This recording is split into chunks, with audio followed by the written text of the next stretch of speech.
YouTube, what's going on? I have 4 new Jordan unboxings. Let's get into it.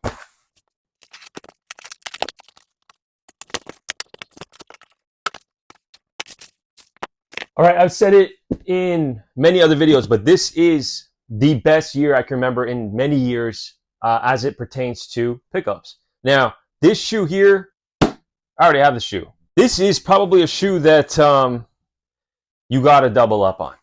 I'm contradicting myself a little bit because like this whole double up thing, I said it in a video about downsizing that it's not really something you need to do. It's pretty silly by the time you get around to like totally smoking your pair. Jordan Brand is going to come out with the sneaker again anyway. So there's no point just sitting on shoes. However, in certain cases, I think like iconic shoes, a white cement 3, a black cement 4, or any other sneaker that it's something you wear a ton, maybe it can be justified. These are, of course, the leather Bred 4s, and this is such a fantastic shoe. It looks so good. When these first came out, I wasn't a huge fan. I actually was very, very strongly on the 2019 Durabuck or Nubuck version. I thought that was so much better. That's how I remember the Jordan 4. That's, to me, how the Jordan 4 should always be. And then I got the leather ones in hand, and I'm like, you know what? These aren't so bad. Maybe I'm going to change my mind because these look really good. And the 2019 version and even the 2012 version, when you wear them a lot, the creasing makes it look like not good. It doesn't make it look very appealing. It ages the shoe really, really quickly. Whereas leather shoes, especially like good leather like this, even after a few wears, even after several wears, if anything, it kind of makes the shoe look a little bit better. I think that was one of the good things about the Jordan 1. People loved the Jordan 1 because it had okay leather, but over time, those creases actually made the shoe, in some cases, even better than it was at the beginning. So this reimagined 4, they did a cool job. I'm excited to see what other reimagined shoes that Jordan Brand does in the future. But again, that's kind of an excuse for everyone to just continue buying the same shoes over and over again. Nike, they are a marketing company first, a sneaker company second. Lots of Jordan 4s today. This is the Vivid Sulfur Jordan 4. And it's funny, when they leaked images of this sneaker, I think in 2023, or the tail end, so many people were like, I got to get that shoe. I got to get that shoe. And then it came out and everyone's like, I don't really like it. And I kind of understand why. The yellow isn't really for everyone. And plus, it's not that super, super vibrant yellow either. It's like more of a kind of, well, it's sulfur, right? It's kind of like a mustardy, a darker yellow. There's not necessarily that many clothes that someone wears that is this color yellow. I think that's the other thing. And a lot of people, when they're looking at sneakers, you got to kind of think about it and say, am I going to spend $250 on a shoe that I might wear like once a month or less? In some cases, like once a year. And then on top of that, I think the Jordan 4, it depends on the shoe now. It's not like every single Jordan 4 is going to sell out. This was an instance where that wasn't the case. To me, this shoe is decent.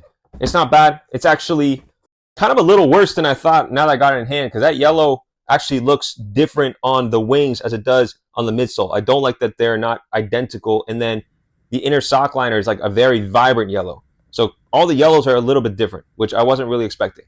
I also didn't really appreciate that it was a women's only. I appreciate that there are women's only shoes, but I think what they've done a pretty good job of is doing extended sizing. In this case, they kind of just kept it at that women's 12, which equates to a men's 10.5. I was a little bit on the fence on this shoe, but the box had a little bit of damage, so I was able to get this under retail, and yeah, it's a pretty good shoe. Definitely one of the more slept on shoes this year.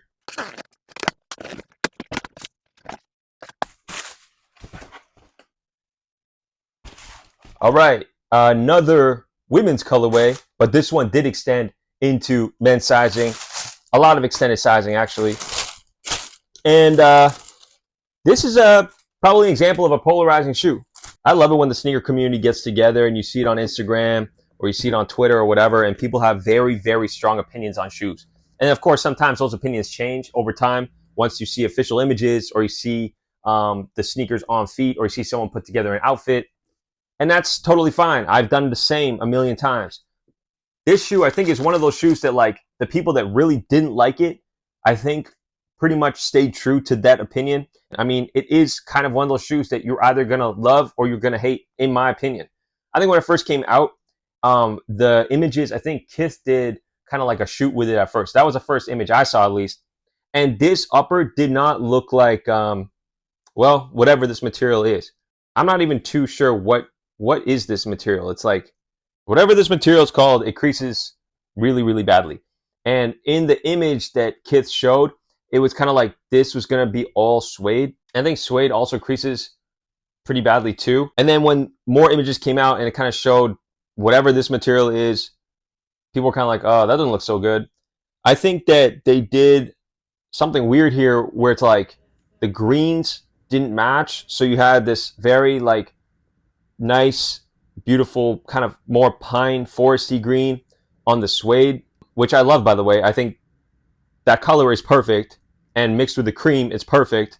But then when they went to this, what is this material called? The color actually looks different. The thing that attracted me first was how they were able to change the Jumpman. I read somewhere that this is like the first time that Jordan Brand has allowed any collaborator to actually change what the Jumpman looks like. I could be wrong, but that's what I read.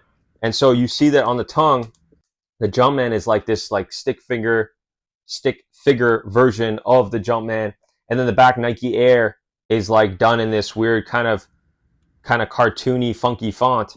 And the material is pretty cool too. It's kind of like an AstroTurf material, sort of. Some people have this in their like top 5, top 10 of the year. It's possible. I think for a lot of people to even have it even higher than that.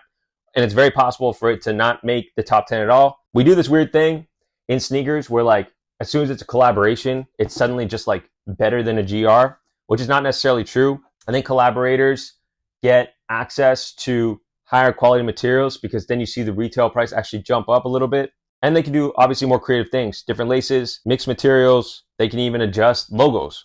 But it doesn't always necessarily mean it's better than like an under retail GR necessarily. And this is one of those times where I thought people were more outspoken enough to say that like they didn't like it even though it was a collaboration. Because at least a couple years ago, as soon as it was a collaboration, everyone was like jumping on like this is the hottest thing ever.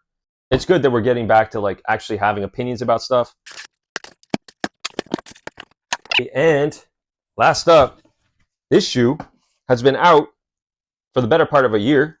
I think off the top of my head, these came out in 2023. So it's been like a full year since these have released. And to me, it wasn't really like a must-have, but I kept seeing it for under retail. Actually, in fact, I saw it on StockX continue to drop in price. So eventually I just went for it, picked these up at a great under retail price, and it's a nice shoe. I wouldn't say it's like the greatest shoe of all time, but the color blocking is pretty simple. I like the gradient on the midsole, the suede, the upper has this nice like, it must be a really kind of premium nubuck. Overall, this is a solid shoe. I know Halloween just passed, but this definitely gives me Halloween vibes for sure. All right, guys, that's it for today. 4 solid pickups, 2 Jordan 3s, 2 Jordan 4s. Some hype stuff here, some collaboration, some non-hype. It's a solid little setup. And again, this is the best time that I can remember to buy Jordan Retro shoes. That's why I'm kind of like, I know this time won't last forever, and I'm still going to be in shoes next year and the year after and year after. And I think there's going to be a time where shoes are going to kind of gradually get back to a point where you're going to think back and say, well, I mean, maybe I should have grabbed another pair of these Bred 4s or these Fear 3s when they were way under retail. But I don't know. Either way, these aren't investment pieces. I really think there's like way better things you can invest your money in. But if you are enjoying shoes, you are wearing them, you know, not to encourage overconsumption, but if you want the shoe and you're an adult, yes, you go ahead and buy them and enjoy them because that's what they are here for. So these are just my opinions. As always, guys, appreciate you watching. If you're not subscribed already, please hit that button. I make videos every week. Until the next one, peace.